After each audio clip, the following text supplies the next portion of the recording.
Bahagia jadi perempuan? Ada anak umur 16 tahun, perempuan, menjadi bandar narkoba. Kalau lagi haid, boleh nggak potong rambut? Apakah boleh ketika istihadah sholat tidak memakai Perempuan adalah tiang negara. Istri solihat adalah perhiasan terindah. Ibu yang dengan tangan kirinya dia mengayun anaknya dan dengan tangan kanannya dia mengguncang dunia. Allahu Akbar.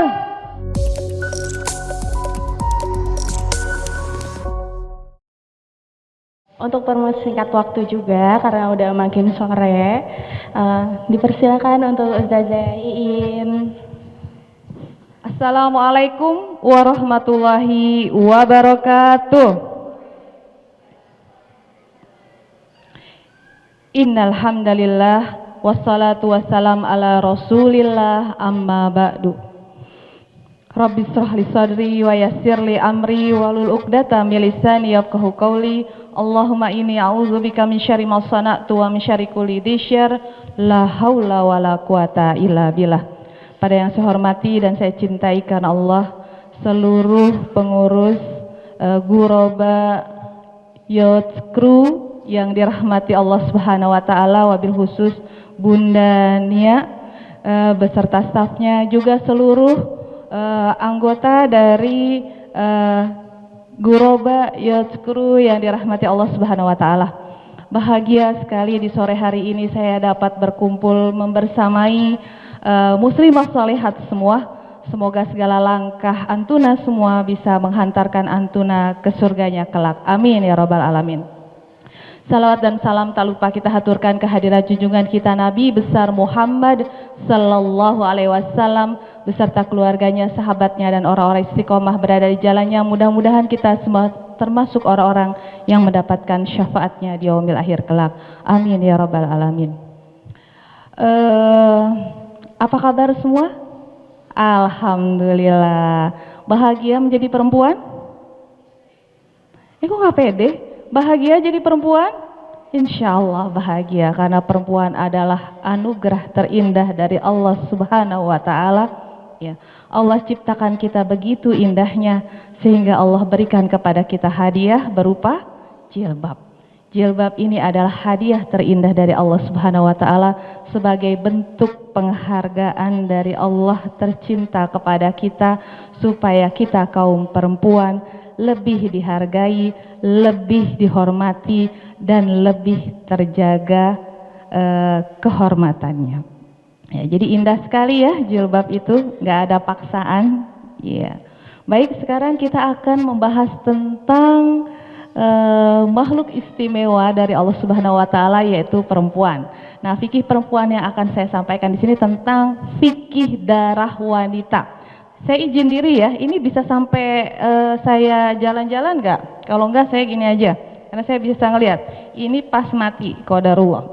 Jadi fikih darah perempuan. Jadi di perempuan itu, ya, kalau untuk bahas fikih darah itu ada 3, haid, istihadoh, dan nifas. Walaupun di sini lebih banyak singgelilah, tapi tetap harus paham ini. Bahkan ini, ya, bisa disampaikan untuk putra-putri kita kelak sebelum masuk masa balik. Silahkan Mas. Ya, ini perkenalan dulu, ini saya. Lanjut biar cepet keburu maghrib. Mangga. Nah, ini keluarga saya. Lanjut lagi. Nah, kita langsung belajar ini. Jadi yang bikin PPT-nya anak saya, jadi agak-agak milenial gitu ya. Begitu-begitu. Padahal saya pengennya cepet. Jadi hukum mempelajari fikih darah wanita fardu ain. Jadi dia tidak bisa digantikan karena dia mengalami sendiri, ya. Jadi fardu ain bagi wanita balik yang mukallaf, ya. Wajib dipelajari sebelum balik. Sebab terkait dengan ibadah sholat yang hukumnya fardu ain. Jadi fikih itu, ketika kita ngomongin fikih, fikih itu belajar hukum, ya. Jadi kalau ada yang kuliah hukum Islam pasti dia mempelajari tentang masalah fikih. Harus dibedakan antara akidah dengan fikih. Kalau akidah itu baku, hitam putih, sementara fikih itu ada produk ijtihad dari manusianya. Maka ada perbedaan yang akan timbul dari produk fikih itu. Maka pensikapannya juga beda. Ketika akidah itu hitam putih, ya. Nah, untuk fikih ini pensikapannya adalah lebih banyak toleransi dan lapang dada. Nanti saya akan bahas semuanya berdasarkan 4 mazhab. Silahkan mangga mau pakai yang mana. Lanjut, Mas. Nah, darah wanita itu ada hadas besar, ada hadas kecil. Ya, hadas besar itu haid dan nifas. Nah, kalau hadas besar, cara mensucikannya dengan mandi. Sementara kalau hadas kecil itu istihadah. Nah, itu cara mensucikannya dengan wudhu. Bisa difahami? Oke, sampai di sini. Nanti akan mengalami ketika usia-usia seperti saya kemungkinan ada istihadah karena masalah hormonal misalnya. Lanjut, Mas. Nah, sekarang kita bahas haid dulu. Haid itu ya, ciri-cirinya mengalir. Ya, darahnya mengalir. Kemudian darah yang keluar dari vagina sewaktu sehat. Jadi kondisinya sehat, tidak dalam kondisi sakit. Ya, setelah balik bukan disebabkan melahirkan atau karena terluka dan keluar di masa tertentu, ada waktu-waktu tertentu, ada siklusnya. Nah, itu haid. Kalau tiba-tiba bukan di waktu siklusnya, berarti masuknya istihadah. Bisa difahami? Oke, lanjut. Nah, batas kedatangan haid. Nah, batas kedatangan haid tidak ada dalil yang menyatakan bahwa haid mempunyai batas waktu. Mayoritas ulama usia haid itu 9 tahun maksimal berakhir tanpa batas waktu. Jadi berakhirnya menopausnya tergantung dari genetik ya, atau dari masing-masing perempuan. Tapi mayoritas usia minimal haid itu 9 tahun. Tapi seiring dengan berkembangnya waktu itu lebih maju. Ada anak umur 8 tahun bahkan 7 tahun sudah haid. Kenapa? Karena makanan yang dikonsumsi anak-anak sekarang cenderung generasi micin ya. Nah, itu penyumbang terbesar mempercepat anak-anak itu untuk mengalami menstruasi. Kemudian ayam boiler. Ya. Kemudian makanan junk food. Kemudian konsumsi pornografi itu juga lebih cepat untuk balik. Jadi ya usia umumnya biasanya segini, makanya kalau kita sudah menjadi seorang ibu, kita harus perlu mengajarkan kepada anak-anak kita kewajiban-kewajibannya sejak usia dini, supaya ketika mereka haid cepat, ya misalnya 9 tahun sudah haid, dia sudah terbiasa untuk melaksanakan kewajiban, karena begitu haid maka kewajiban itu sudah harus dilaksanakan. Kalau baru latihan kan kasihan, puasa baru latihan, sholat baru latihan, sementara tiba-tiba anak itu haid, sudah terkena kewajiban untuk melaksanakannya. Kalau tidak dilakukan dia dosa. Makanya sejak dini sudah mulai dilatih. Nah, kalau anak-anak saya terbiasa untuk dilatih sejak usia 3 tahun, 5 tahun kelar untuk ibadah wajib. Caranya apa? Dengan sedapat mungkin setiap kewajiban yang diajarkan kepada anak-anak itu adalah dengan cara yang menyenangkan, sehingga terekam di memori, rekam jejaknya, dan dia melaksanakannya dengan senang. Jadi kapan kalau diajarkan puasa? Kalau saya sejak umur 3 tahun full. Ya, 5 tahun kelar, 7 tahun sudah terbiasa, 9 tahun sudah habit. Ya, sudah terbiasa untuk melaksanakannya. Caranya dengan banyak bermain, menyenangkan sehingga tidak traumatis. Sama sholat seperti itu juga. Tilawah demikian juga. Nanti kalau pas kajian parenting saya berikan tips-tipsnya. Lanjut Mas. Nah, usia menopause. Nah, ini urutannya gini ya, Hanafi, Maliki, Syafi'i, Hambali. Hanafi itu adalah mazhab tertua. Ya. Ini lebih banyak dipakai, bahkan apa? Karena pernah di masa Turki Utsmani, mazhab yang dipakai adalah Hanafi. Ya, ini kekhalifahan Turki Utsmani, sehingga yang pakai mazhab Hanafi ini kebanyakan daerah Eropa Timur, yang belakangnya Tan, Turkmenistan, Afghanistan itu semuanya pakainya itu Hanafi. Ya, ini penganutnya paling banyak. Kemudian Maliki, ini Afrika. Ya, Syafi'i Asia Tenggara. Hambali Timur Tengah. Ya. Hanafi ahlur ro'yi, jadi cenderung pakai logika. Maliki Hanafi ro'yi dengan hadis, dengan dalil. Kalau Hambali ahlul hadis, jadi semuanya harus dilihat dengan hadis. Kalau nggak ada hadisnya, enggak. Jadi bisa difahami karakter masing-masing ya. Nah, sekarang kita tinggalnya di mana? Asia Tenggara. Asia Tenggara mayoritas Syafi'i. Nah, Hanafi usia menopause ini berdasarkan ijtihad ya, mereka melakukan penelitian di masa itu. Usianya 55 tahun, Maliki 70 tahun, Syafi'i 62 tahun, Hambali 50 tahun. Lanjut, ini tidak terlalu sulit untuk dipahami. Nah, lama haid, tidak ada nas yang menjelaskan batasan lamanya haid berapa gitu ya. Nah, para ahli fikih melakukan istimbat al-hukmi dengan cara istiqro, penelitian. Jadi sampel nih, ibu-ibu ditanya nih, ibu yang ini biasanya haidnya berapa lama, terus gitu ya, sampai kemudian melakukan kesimpulan bahwa paling sedikit itu berapa hari, paling lama itu berapa hari. Jadi berdasarkan penelitian seperti itu, maka disimpulkan. Lanjut Mas. Nah, masa haid paling singkat menurut mazhab fikih Hanafi 3 hari. Paling singkat menurut mazhab Hanafi 3 hari.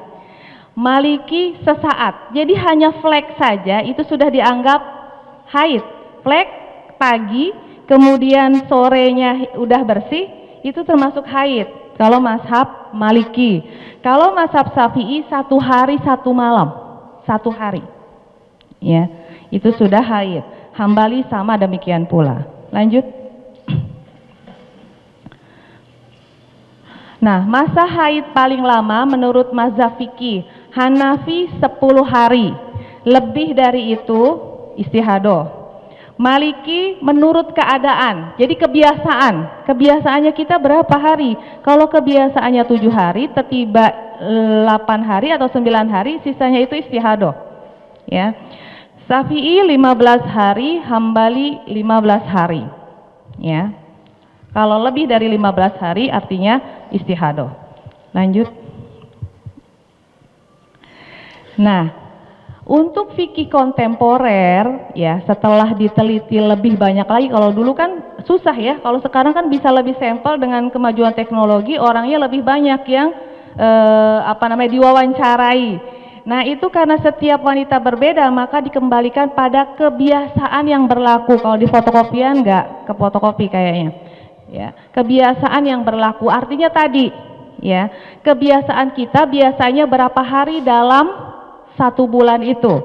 Kita hitung. Kalau misalnya tiba-tiba lebih, nah artinya itu di luar kebiasaan, itu masuk istihadoh. Lanjut. Nah, patokan dalam menentukan lamanya haid. Mungkin kalau yang masih singgelilah belum ada problem untuk istihadoh. Kalau yang usianya sudah 40 ke sana mendekati menopause itu akan berantakan. Biasanya berantakan, kemudian bisa lama, bisa nggak dapat haid, bisa haidnya 2 bulan atau lamanya 2 bulan atau 2 bulan tidak haid. Nah itu kan jadi berantakan ya, nggak ada kebiasaan yang pasti. Biasanya karena hormonal atau karena menjelang pramenopause. Nah ini penting supaya nanti kita nggak banyak nanya. Nah lanjut Mas. Nah, berdasarkan kebiasaan yang berulang-ulang, Ummu Salamah pernah meminta fatwa pada Rasulullah berkaitan dengan pertanyaan seorang sahabiah yang selalu mengeluarkan darah. Maka beliau menjawab agar wanita itu memperhatikan bilangan malam dan letak harinya dari setiap bulan. Jadi dilingkarin ya. Nanti ajarkan kepada ananda kita yang belum haid atau haid pertama. Ketika ia mendapat haid, ya, maka tinggalkanlah sholat kemudian mandi dan menutup kemaluannya dan laksanakanlah sholat, ya. Jadi patokannya adalah ini berdasarkan kebiasaan yang berulang. Lanjut. Nah, bila tidak mempunyai kebiasaan tetap, misalnya siklusnya ngacak, ya, entar bulan ini 3 hari, nanti 7 hari, nanti 10 hari, pokoknya nggak ada yang jelas, maka harus memperhatikan tanda-tanda darah, diperhatikan tanda-tanda darahnya.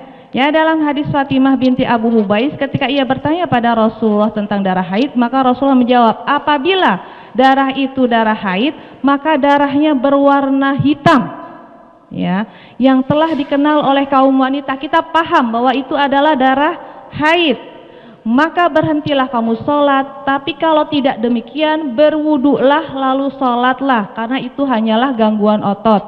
Istilah medisnya telah terjadi peradangan pada serviks atau mulut rahim yang dikenal dengan istihadoh, atau kalau bukan peradangan masalah hormonal, biasanya terapi hormon. Lanjut Mas. Iya, ini warna darah haid. Warna darah haid merah hitam. Nah ini kita harus paham dan kenali. Merah, segar, kuning, terus yang berikutnya keruh. Nanti ada khilaf di sini. Lanjut Mas. Darah yang berwarna hitam atau merah, para ulama sepakat mengatakan bahwa itu darah haid. Ya. Sedangkan warna kuning dan warna keruh, para ulama berbeda pendapat. Menurut Hanafi dan Syafi'i, keduanya adalah darah haid bila keluar masih dalam masa haid. Makanya kalau kita belajar ilmu pelajaran agama PAI dari SD diajarin kan kita pakainya mazhab Syafi'i, ya. Buku agama juga pakainya mazhab Syafi'i, maka sampai bersih. Walaupun di situ di pembalut ada kuning ya atau warna keruh, itu belum bersih. Jadi sampai ambil kapas atau tisu, ya, kemudian sapu di kemaluannya, dilihat apakah sudah putih atau belum. Kalau sudah putih berarti sudah suci. Kalau belum, masih ada seperti keputihannya, berarti belum. Ya, itu yang diajarkan begitu nggak waktu di PAI? Begitu kan? Ya. Makanya kalau kita pakai mazhab Syafi'i sampai bersih, putih bersih. Tapi kalau pakai mazhab Maliki sama Hambali, ya, ketika kuning dan keruh, ya, itu sudah bersih. Bisa dipahami? Iya. Tapi kalau keluarnya di masa haid, ya, kalau keluarnya bukan di masa haid, namanya keputihan, ya, atau karena kecapean, itu cukup dibersihkan saja, ya, dengan istinja, ya, cukup dengan berwudu, nggak usah pakai dianggap sebagai haid. Bisa dipahami? Oke. Lanjut Mas. Ya. Nah, jarak masa suci antar 2 haid, ya, jaraknya ini, ya, ini biasanya kalau mau pakai KB kalender, ya, ini penting. Jarak maksimal tidak ada batas atau jarak minimal menurut pendapat mayoritas ulama adalah 15 hari jarak antara 2 haid, ya, 2 kali suci, antara suci yang satu dengan yang lain ada jedanya 15 hari atau 13 hari. Lanjut. Nah, yang tidak boleh dilakukan saat haid, sholat, tawaf, ikhtilaf, baca Al-Quran atau menetap di masjid, kecuali, ya, ketika menuntut ilmu. Kalau nggak ada tempat lain untuk menuntut ilmu di masjid, ya, karena terpaksa maka boleh. Tapi kalau ada tempat lain, carilah tempat lain, ya. Kemudian jima, saum, dan tolak. Tolak itu bercerai, ya. Lanjut. Amalan yang bisa dilakukan saat haid. Nah, walaupun kita tidak boleh yang itu tadi, ya, tapi banyakkan yang bolehnya kan. Makanya wahai akhwat, jangan bersedih hati. Misalnya, oh kita nggak bisa itikaf, gitu. Kita nggak bisa itikaf, kita nggak bisa saum, tapi kita bisa berdoa. Ya, tetap doa kita dikabul insya Allah oleh Allah, ya. Memperbanyak istighfar, membaca sholawat, membaca asmaul husna, mendengarkan tausiah, menghadiri majelis ilmu, memberi makan orang, berpuasa, berinfak, berdakwah, membaca al-masurat, membaca Al-Quran tanpa menyentuh mushaf. Ya, dalilnya ini. Kemudian dalilnya Al-Waqiah ayat 79. Kemudian menyentuh gadget yang ada konten Al-Qur'annya dan berdoa. Jadi masih ada yang boleh. Lanjut. Nah, ini haram bagi suami mencampuri istri yang sedang haid walaupun darahnya telah berhenti sebelum mandi. Ini kalau di ibu-ibu majelis taklim, ini banyak yang terkejut. Karena ternyata mereka itu ketika sudah selesai haid, dipikir nggak harus mandi dulu karena kok toh nanti ketika bertemu dengan suaminya kan mandi lagi, mandi janabat. Perhatikan, mandi janabat dengan mandi hadas besar yang untuk bersuci setelah haid itu beda, jangan dijadiin satu. Yang menghalalkan dia bisa bertemu dengan suaminya adalah pada saat dia suci. Tanda suci itu dengan mandi, bukan berhentinya haid saja. Berhenti haid, mandi, baru dia boleh melakukan aktivitas-aktivitas yang dilarang. Baru kemudian bertemu dengan suaminya, baru setelah itu mandi mandi janabat, ya, mandi sesudah bertemu dengan suami. Bisa difahami? Ya, jadi jangan disatukan. Oh, udah selesai nih tanpa mandi mensucikan dulu, kemudian dia bertemu suami, jadi mandinya disatukan. Tidak ada. Ya, jadi ini berbeda. Yang menggugurkan ya pelarangan-pelarangan yang tadi itu adalah dengan mandi. Ya. Ya. Berdasarkan firman Allah surat Al-Baqarah ayat 222, dan janganlah kamu mendekati mereka istri-istrimu sebelum mereka suci. Tandanya suci adalah dengan mandi. Ya, bisa dipahami? Iya. Saya juga kaget loh, kok ini berjilbab rapi, ternyata mereka selama ini melakukannya seperti itu. Iya. Jadi fikih itu penting ya. Pentingnya di sini. Jadi selama ini ya mereka melakukan satu hal ya salah, ya, tapi kalau tidak tahu, ya insya Allah dimaafkan oleh Allah. Ya, itu kan ilmu ya. Jadi tandanya boleh melakukan yang dilarang itu adalah dengan mandi. Jadi mandi dulu baru boleh melakukan yang tadi dilarang. Selanjutnya, jika seorang suami terlanjur mencampuri istrinya yang sedang haid, maka menurut hadis Ibnu Abbas, ia diwajibkan membayar kafarah. Dari Rasulullah mengenai laki-laki yang menggauli istrinya yang sedang haid, maka ia harus bersedekah 1 dinar atau setengah dinar. Lanjut. Nah, ini terjadi ikhtilaf dalam menentukan kafarahnya.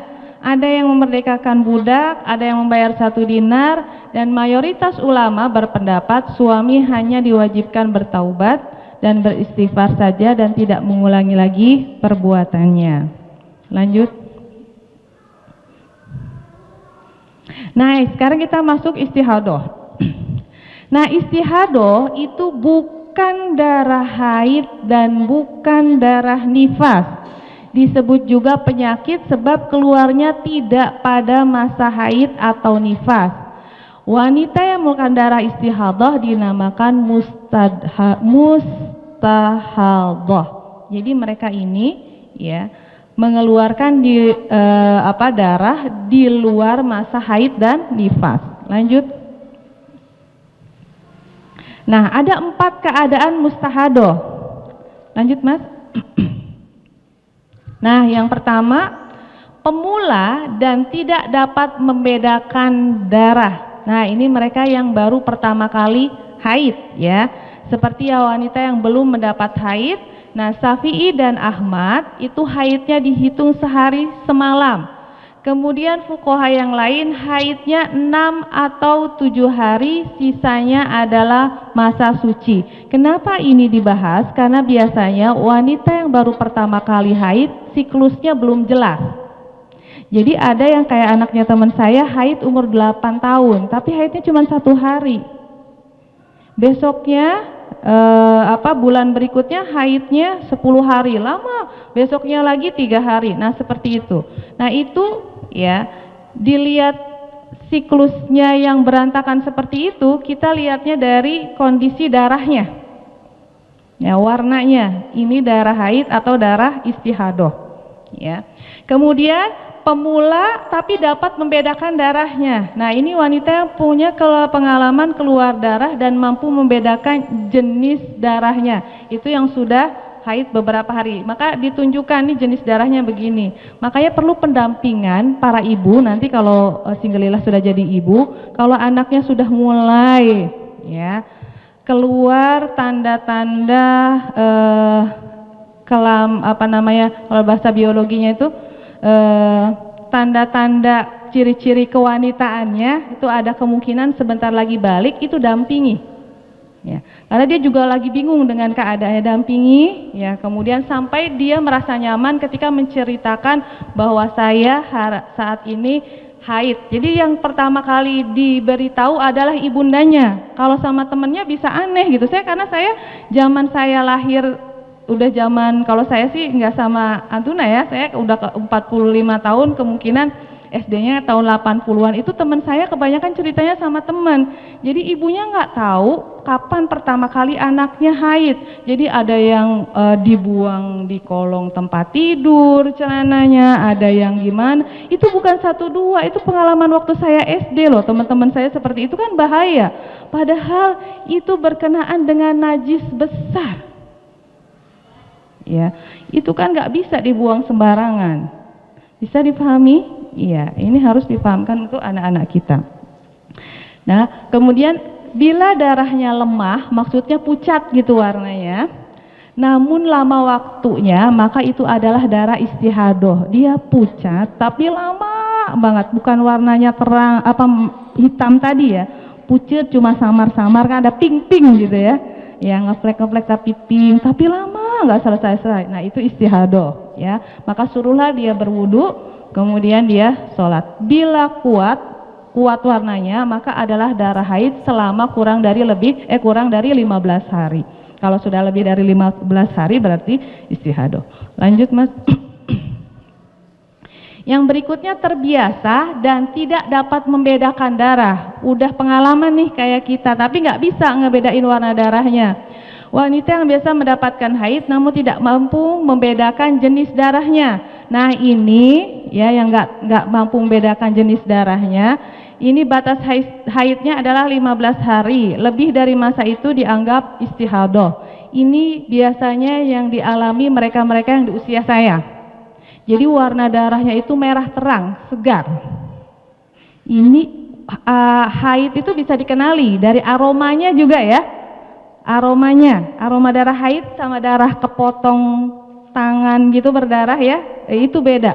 Nah, ini juga darahnya waktu saya alami waktu haid lebih dari 15 hari itu karena hormonal, itu tidak tercium bau darah haid, bau darah segar.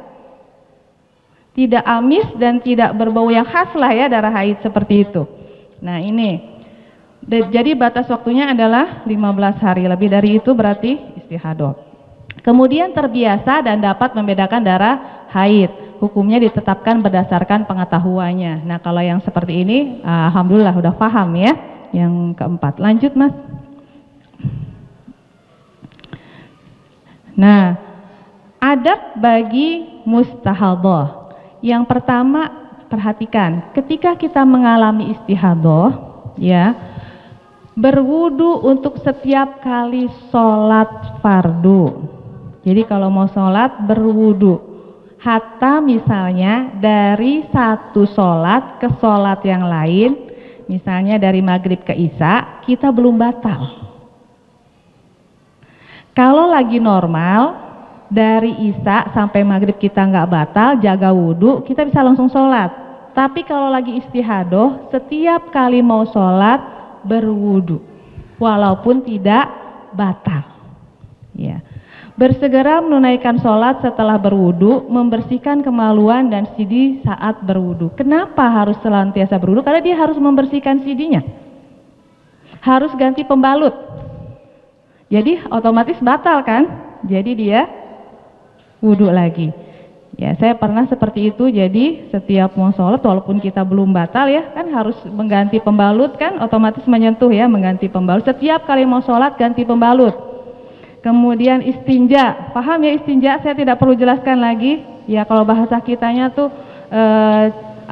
cebok ya.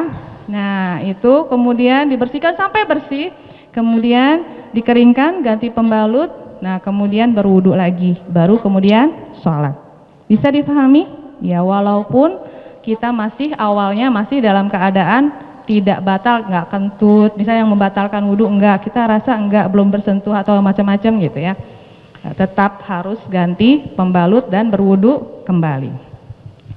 Ya lanjut. Nah ini sahabiah yang mustahadah di masa Rasulullah. Jadi mereka-mereka yang pernah mengalami istihadah. Ya ini ada 10 sahabiahnya. Zainab Ummul Mukminin, Zainab binti Ummu Salamah dan sebagainya sampai Zainab binti Jasi. Ya lanjut mas. Sekarang lanjut nifas. Nah nifas itu adalah ya darah yang keluarnya itu karena proses melahirkan. Syariat darah yang keluar setelah kosongnya rahim dari kehamilan meskipun hanya berupa gumpalan darah atau sepotong daging atau keguguran. Ya. Lanjut. Masa nifas. Nah, masa nifas ini ada 2, kesepakatan fuqaha tidak ada batas minimal masa nifas, ya. Dan mayoritas ulama fikih menetapkan batasnya masa nifas adalah 40 hari. Yang biasa itu 40 hari. Lanjut mas. Nah darah yang keluar sesaat menjelang melahirkan. Nah ini perhatikan singgelilah. Ya bagi yang sudah menikah pasti mengalami beda. Saya punya anak 5 semuanya beda-beda. Ada yang didahului ketika pembukaan sampai 10 ya ketika akan melahirkan. Bukaan 1, 2, 3 itu ngeflek. Nah kita kan bingung ini sholat apa enggak, ini darah nifas apa bukan gitu. Oh tetap sholat karena nifas itu setelah melahirkan darahnya, sementara ini sebelum melahirkan di awal gitu, bayinya belum keluar. Ada yang ngeflek, ada yang memang pendarahannya banyak bukan ngeflek lagi gitu. Itu bagaimana? Nah, mazhab Hanafi itu darahnya istihadoh, berarti ketika dia ngeflek di awal melahirkan, sebelum melahirkan bayi ya, baru pembukaan berapa, tetap sholat karena masuknya istihadoh. Maliki darah haid, berarti dia tidak boleh sholat, sudah tidak boleh sholat lagi. Nah, Syafi'i dan Hambali sepakat itu darah nifas, berarti tidak sholat. Karena darah itu mengiringi proses kelahiran bayi. Bisa dipahami? Ya. Nanti kalau dapat seperti itu, nggak kaget lagi nih sholat apa enggak gitu ya. Lanjut. Nah, terakhir adalah mandi. Untuk para ibu, ya, ajarkan kepada ananda kita tentang mandi ketika sudah didapati tanda-tanda pertumbuhan kelamin sekunder ya, kalau dalam bahasanya itu sudah mulai kelihatan perubahan menuju balik. Kenapa? Karena mandi itu adalah syarat sah orang itu bisa sholat untuk anak laki-laki dan perempuan. Udah mulai kita dekat sama anak kita supaya anak kita cerita pertama kali baliknya itu baik yang laki-laki dengan mimpi basahnya, kita yang perempuan dengan haidnya. Ajarkan mereka mandi karena itu syarat sahnya sholat. Ya, kita nggak, kalau perempuan kelihatan ya dengan haid gitu. Kalau laki-laki kan enggak. Nah itu yang bahaya, dia sholat, dia ngaji, tapi dia dalam keadaan junub, dalam keadaan berhadas besar gitu ya, itu bahaya. Nah kita harus dekat dengan anak-anak kita sehingga kita mudah dan nyaman menyampaikan tentang mandi. Bisa difahami? Iya. Nah mandi ini untuk menghilangkan hadas besar, yaitu haid, nifas, dan janabah. Dituntun Nabi berdasarkan riwayat Aisyah, Rasulullah bila hendak mandi janabat memulai dengan mencuci tangannya dulu, ya, kemudian mencuci kemaluannya, ya, cuci tangan, kemudian istinja, kemudian dia berwudu, setelah itu mengambil air dan menyiramkan ke kepalanya 3 kali, lalu mengguyurkan air ke seluruh tubuhnya. Hadis riwayat Bukhari, kelar. Jadi bukan keramasnya atau sampoannya, tanpa sampoan, tanpa keramas juga bisa. Jadi begini, ini sudah selesai, ya, 3 kali cedokan. Ya. Nah insya Allah ya, mudah-mudahan ini bisa kita praktekkan dalam kehidupan sehari-hari, wabil khusus untuk mendampingi anak-anak kita kelak, bagi singgalilah atau bagi diri kita, dan juga nanti para ibu ya, tolong terutama anak laki-laki yang punya anak laki-laki, karena anak laki-laki itu tidak seperti perempuan yang kelihatan seperti itu, karena dia lebih silence gitu ya Bu ya. Nah kita harus lebih dekat supaya dia bisa kita dampingi ketika harus mandi sehingga sholatnya bisa sah ya. Kalau kita tidak ajarkan ini, seumur hidup anak kita sholat dalam kondisi berhadas besar, maka yang dosa adalah kita. Jadi banyak anak-anak sekarang yang nggak tahu ya tata cara mandi hadas besar. Insya Allah itu saja, mungkin nanti bisa dibuka dengan tanya jawab, karena sudah jam 5 mungkin tanya jawabnya bisa lebih banyak. Insya Allah sudah selesai kan ya materinya? Nggak ada lagi? Iya.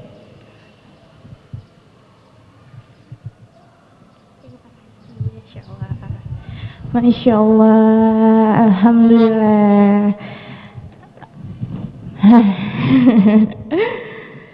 Kira-kira ada yang mau ditanyakan tentang fikih wanita? Ini penting banget sih emang. Saya sebagai single lila ya. Saya masih single lila. Ini penting banget buat single lila sama yang sudah punya suami. Ini benar-benar penting banget. Alhamdulillah, Masya Allah. Terima kasih Bu. Dan untuk mempersingkat waktu, apa ada pertanyaan? Berapa? 3? Boleh sampai selesai jam berapa? Ya. Boleh 3 pertanyaan. Yuk, silahkan. Oh, silahkan. Bisa maju. Jia. Tidak bisa. Banyak panjang.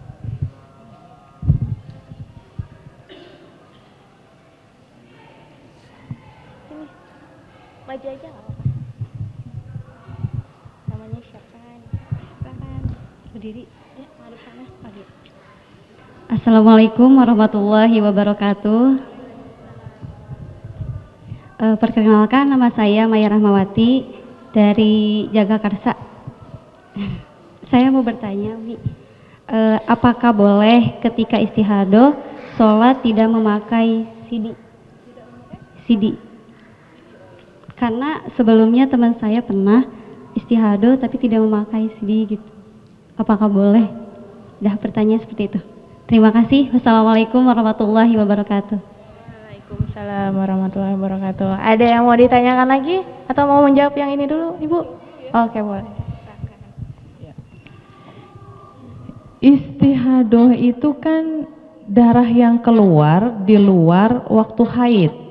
Mungkin yang saya tangkap ya, ketika ada orang tidak sholat tidak pakai CD, karena mungkin di celananya itu terdapat najis, bukan istihadah. Najis itu boleh jadi mazi, iya, jadi keputihan ya, atau madi gitu ya, darah cairan yang keluar mengiringi setelah buang air kecil. Setelah buang air kecil biasanya suka ada sisa, nah itu najis.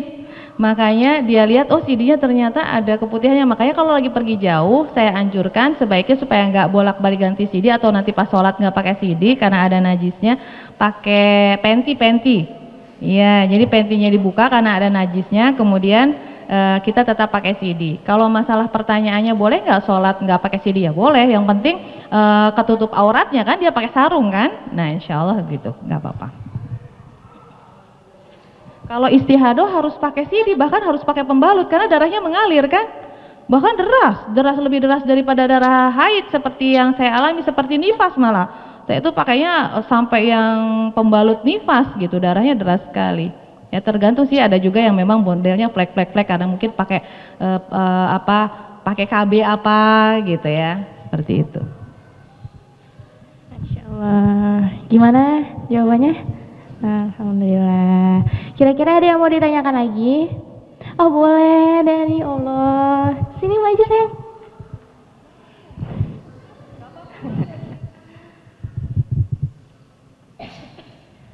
Gak apa-apa. Ini saya temenin.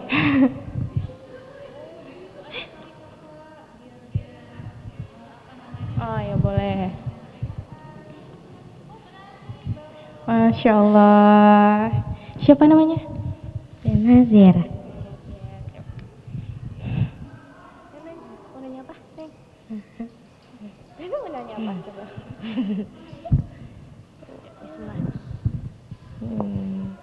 Cuma mau nanya. Bisikin ibunya nggak apa-apa tuh, bisikin ibunya kalau malu. Bisikin Umi, bisikin.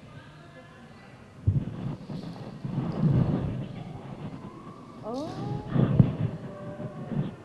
Apa sih, aku penasaran deh. Boleh Bunda dijawab, silakan.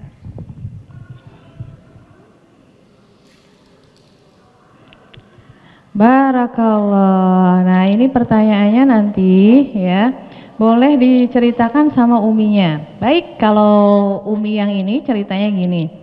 Jadi tanda-tanda perempuan sudah dewasa, balik ya, sudah harus melaksanakan kewajiban-kewajiban, ya sudah menjadi wanita yang seutuhnya, ya sudah mendapat pahala untuk dirinya sendiri ketika melaksanakan sholat, puasa dan zakat, juga dengan ibadah-ibadah yang lainnya, semua pahalanya buat diri kita sendiri, yaitu adalah dengan haid. Haid ditandai dengan keluarnya darah dari kemaluan. Keluarnya darah dari kemaluan itu karena sel telurnya sudah matang, memang harus keluar. Supaya apa? Supaya badan kita tetap sehat, supaya kita nanti bisa menjadi ibu yang akan melahirkan anak-anak kita. Ya, jadi nanti disiapkan seperti itu sama Allah. Ya, haid itu adalah siklus atau kebiasaan setiap perempuan yang sudah dewasa. Jadi ketika haid diberi sama Allah waktu untuk libur, tidak melaksanakan ibadah, beberapa hal ibadah, tapi ada ibadah yang lain. Untuk persiapan itu rasanya pegel-pegel, agak mules-mules ya. Tapi insya Allah pahalanya tetap besar. Allah gugurkan dosa-dosanya setiap muslim yang merasakan sakit. Jadi sakitnya itu insya Allah rasa-rasa setiap perempuan yang haid itu untuk mempersiapkan diri ketika perempuan itu nanti hamil dan melahirkan, sehingga sudah terbiasa dan tidak merasakan sakitnya lagi. Jadi sudah nyaman badannya, insya Allah kuat ketika menjadi ibu dan melahirkan. Memang sudah disiapkan sama Allah, insya Allah siap ya. Iya. Kemudian laki-laki berbeda. Kalau laki-laki diberikan sama Allah mimpi basah. Mimpi basah itu bukan ketika mimpi seperti tersiram air, tidak. Sama seperti perempuan ya, dari kemaluannya keluar cairan, cuma kalau perempuan itu warnanya merah seperti darah, kalau laki-laki warnanya bening seperti ya, nanti ibu-ibu juga boleh jelaskan kepada anak laki-lakinya ketika menjelang haid. Ibu ambil air aqua segini, botolnya lebih kecil lagi ya. Ya. Air tajin, tahu air tajin? Ya, masak nasi, atasnya ada apa yang sudah air tajin lah ya, tahu ya air tajin, air menanak nasi yang bagian atasnya ya diambil sedikit, dimasukkan ke situ, kemudian dikocok sedikit. Jelaskan sama anak laki-laki, nanti ketika kamu keluar dari kemaluanmu, ya cairan seperti ini, maka kamu wajib mandi. Ya, jadi warnanya tidak merah, warnanya putih, kental, ya seperti air tajin. Nanti Bunda boleh jelaskan. Jadi seperti itu berbeda, ya rasanya seperti itu. Bisa difahami? Iya, tandanya dia sudah dewasa dan dia sudah bisa menanggung beban amanah dari Allah berupa kewajiban-kewajiban dan pahalanya buat dia pribadi. Barakallah, ya seperti itu. Barakallah, Masya Allah. Gimana deh Bena? Ya Allah. Oh ya, apa ada mau yang bertanya lagi? Kalau masih ada pertanyaan untuk gimana sih atau apa ya? Mumpung masih ada Bunda Iin di sini, Masya Allah. Cukup? Atau ada yang ditanyakan lagi? Kenapa? Oh. Oke, sudah ada ditanyain tadi, udah ada yang nanyain. Pengen nanya pas banget ada yang nanya. Makanya mau ada yang mau nanya yang sebelah sana? Mau ada yang nanya lagi? Oh, nggak ada, cukup nih. Oh, Masya Allah, Alhamdulillah kalau gitu kita tutup ya Bunda. Mari kita tutup untuk acara ini, Masya Allah, Alhamdulillah untuk Guroba Girls. Karena ini yang pertama kali kita adakan untuk kajian khusus akhwat. Tapi setiap bulan sekali kita akan ada kajian akhwatnya. Jadi yang udah di follow IG-nya, oh boleh, oh udah nanya, Masya Allah. Biasanya saya bawa hadiah, ini ganti tas. Saya nanya, kalau lagi haid boleh nggak potong rambut, gunting kuku?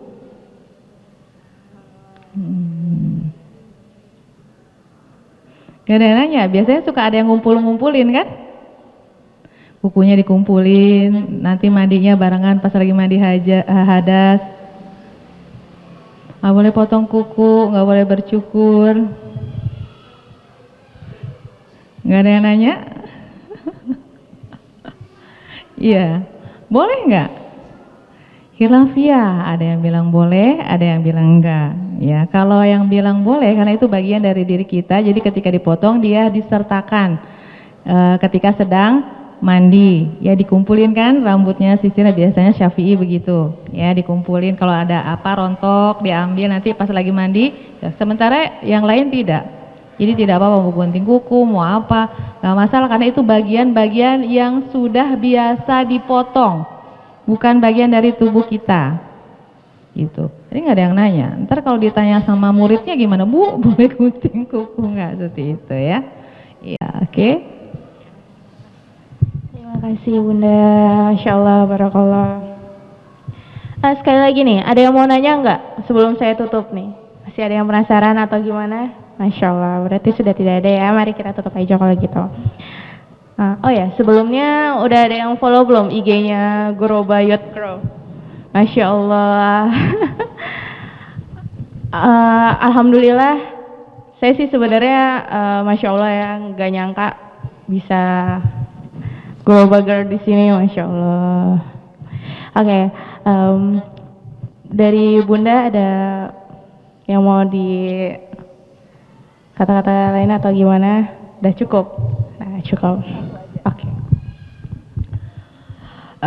Karena saya basicnya dari parenting, kalaupun saya kuliah perbandingan mazhab, saya baru semester 4 mau semester 5. Ala kulihal ada satu hal yang perlu diketahui bahwa untuk para singgelilah ya dan ummahat fillah semua, nanti singgelilah pun akan menjadi seorang ibu.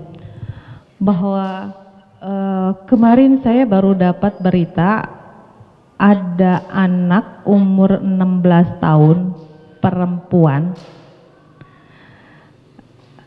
menjadi bandar narkoba. Dia tidak bisa penjara kan karena di bawah umur 16 tahun, jadi direhab.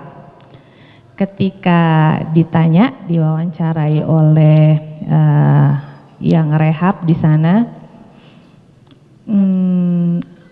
gimana caranya kamu bisa menarik konsumen sebegitu banyaknya, karena downline di bawahnya tuh sampai ratusan, bisa dibayangin ke bawahnya lagi bisa sampai ribuan. Antuna tahu omsetnya dia berapa? Sangat fantastis, sekali transaksi keuntungan bersihnya 7 juta. Jadi dalam sehari dia bisa beberapa kali transaksi, maka sebulan bayangkan saja penghasilan dia berapa. Kemudian ditanyanya gini, gimana caranya kamu tadi ya bisa memiliki penghasilan yang sedemikian fantastis dan memiliki downline di bawahnya begitu banyak? Kami di training, kami dikasih kuliah. Artinya untuk jadi penjahat aja ada trainingnya, ada kuliahnya gitu ya. Yang ada di benak Antuna trainingnya apa? Oh, kata yang wawancara, itu ya pelatihan leadership, kemudian entrepreneur. Kan dia jualan, narkoba jualan nggak? Jualan, gimana ngelakuin dengan cepat, ilmu ekonomi lah gitu-gitu, bagaimana menarik marketing yang kayak gitu. Ternyata bukan. Tahukah Antuna apa training yang diberikan sama bosnya dia kepada si anak ini untuk bisa sampai sesukses itu? Ternyata trainingnya adalah saya dikasih training parenting. Kaget kan? Kenapa parenting? Karena para penjahat itu tahu generasi milenial dan generasi alpha itu sudah yatim piatu sebelum waktunya.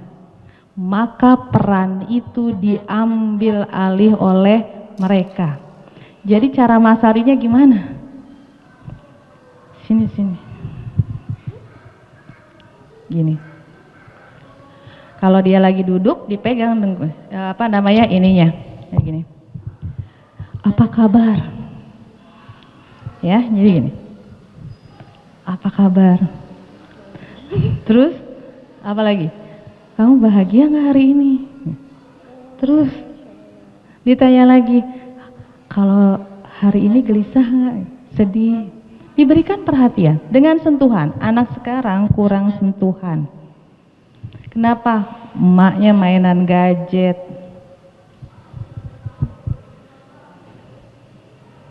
Jadi itu peran itu dia. Jadi dia pakai ilmu parenting. Lihat, penjahat itu pakai ilmu parenting. Banyak di bawahnya. Terus seperti itu diberikan perhatian di telepon. Jadi pendengar yang baik. Kebanyakan kalau di rumah anaknya baru mau curhat sekali, emaknya udah ngasih nasihat maki-maki, marah-marah, capek deh, mendingan deket sama temennya. Kalau temennya baik, kalau temennya yang begitu ya udah sekali udah deket, sekali kasih gratis, 2 kali gratis, 3 kali gratis, 4 kali kecanduan kan? Nah, jadi market madal haya.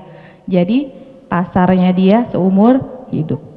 Jadi bukan ilmu ekonomi, pakai ilmu parenting.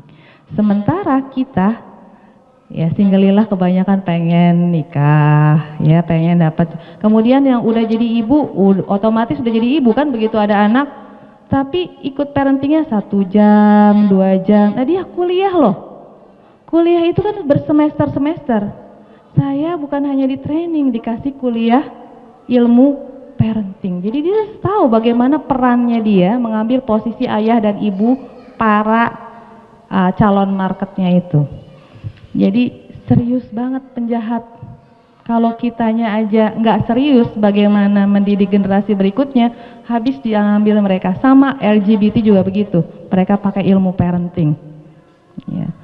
Maka wahai ibu-ibu, tolong sekali-kali kalau di samping anaknya tuh yang lagi sibuk pangping sama kita bilang, maaf ya jawabnya entar, kita lagi sibuk sama anak kita. Kebanyakan kita sibuk nih, mau jawabin ini, ya gitu kan? Nah, ntar anak kita diambil sama yang kayak gitu tuh. Ya, nauzubillah min dzalik. Sekali-kali waktu nanti kapan kita belajar parenting ya sebagai bekal untuk kita menjadi seorang ibu. Sampai yang sudah menjadi ibu juga jangan sampai anak-anak kita menjadi mangsanya mereka. Penting itu parenting. Mereka sudah ya melihat dahsyatnya ilmu parenting itu dan mereka tahu marketnya adalah mereka-mereka yang yatim piatu sebelum waktunya dia punya ayah, punya ibu tapi nggak berasa. Insyaallah itu aja. Billahi taufiq wal hidayah. Assalamualaikum warahmatullahi wabarakatuh. Assalamualaikum warahmatullahi wabarakatuh. Masya Allah. Nah, sekarang kita tutup aja ya. Mari kita tutup untuk kajian sore ini. Kita tutup dengan membaca hamdalah 3 kali, alhamdulillahirrabbilalamin, dan istighfar 3 kali. Astagfirullahaladzim, astagfirullahaladzim, astagfirullahaladzim. Ya, doa penutup untuk kita majelis. Subhanaka Allahumma wa bihamdika asyhadu an la ilaha illa anta astaghfiruka wa atubu ilaik. Amin. Wassalamualaikum warahmatullahi wabarakatuh.